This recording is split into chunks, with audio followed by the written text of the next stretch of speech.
Baik, insya Allah di segmen 3, 4, dan 5 nanti kita akan jawab pertanyaan-pertanyaan Anda. Untuk itu kita buka pertanyaan terlebih dahulu yang akan disampaikan oleh Ibu Sri.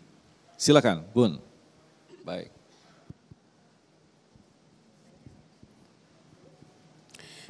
Bismillahirrahmanirrahim. Assalamualaikum warahmatullahi wabarakatuh. Nama saya Sri Munjayati dari Majelis Ta'lim Al-Muhajirin, Keranggan Permai.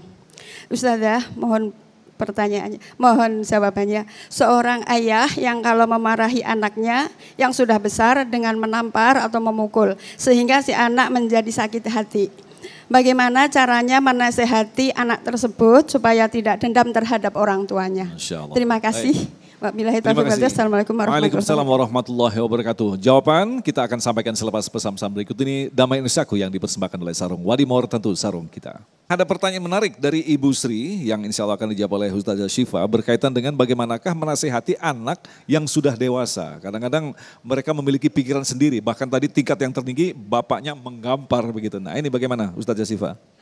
Baik, bismillahirrahmanirrahim.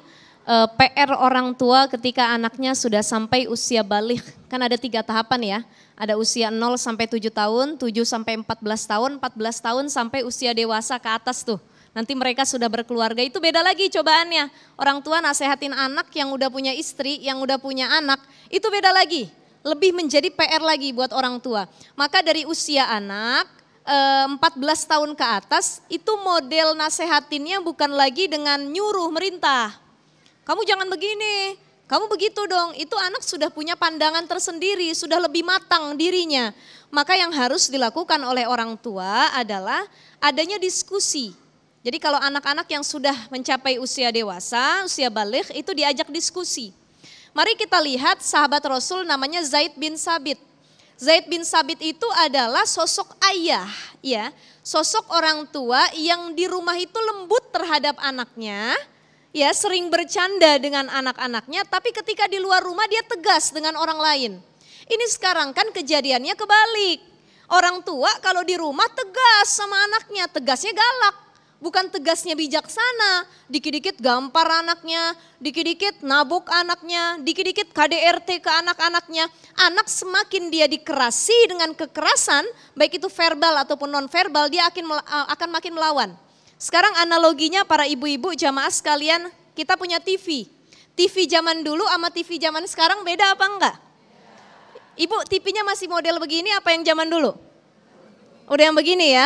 Bahkan harus ada apa sekarang siaran analognya itu pakai digital ya, pakai box gitu. Nah, TV zaman dulu dengan zaman sekarang itu kan beda secara kecanggihannya, fungsinya, bentuk modelnya. Kalau orang zaman dulu punya TV, TV-nya tabung gede. Semakin TV-nya dipukul semakin berwarna. Bu, dulu pernah nggak punya TV model lama kita pukulin terus. Begitu renyek antenanya ke samping, ke belah kanan, belah kiri dipukul-pukulin tapi nggak rusak-rusak. Makin cakep malah. Itu TV zaman dulu. TV zaman sekarang kita banting dikit, dilempar dikit, hilang apa enggak gambarnya? Hilang. Itulah analogi. Atau bisa kita ibaratkan bagaimana cara mendidik anak zaman sekarang dengan anak zaman dulu. Kita dulu nggak mau ngaji, dipukul sama orang tua, ya. Kita marah apa enggak? Karena tahu kita salah. Dulu kita dihukum sama guru, yang diomelin anaknya apa gurunya? Anaknya. Udah kalau bisa ditambahin hukuman, emang lu bader bener jadi anak?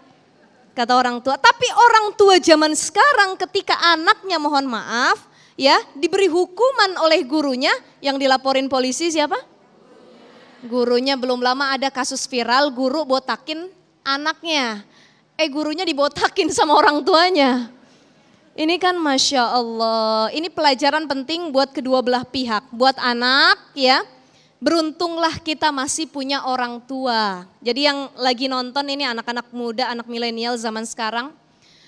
Orang tua masih ada di sisi kita, berarti surga kita masih ada di depan mata.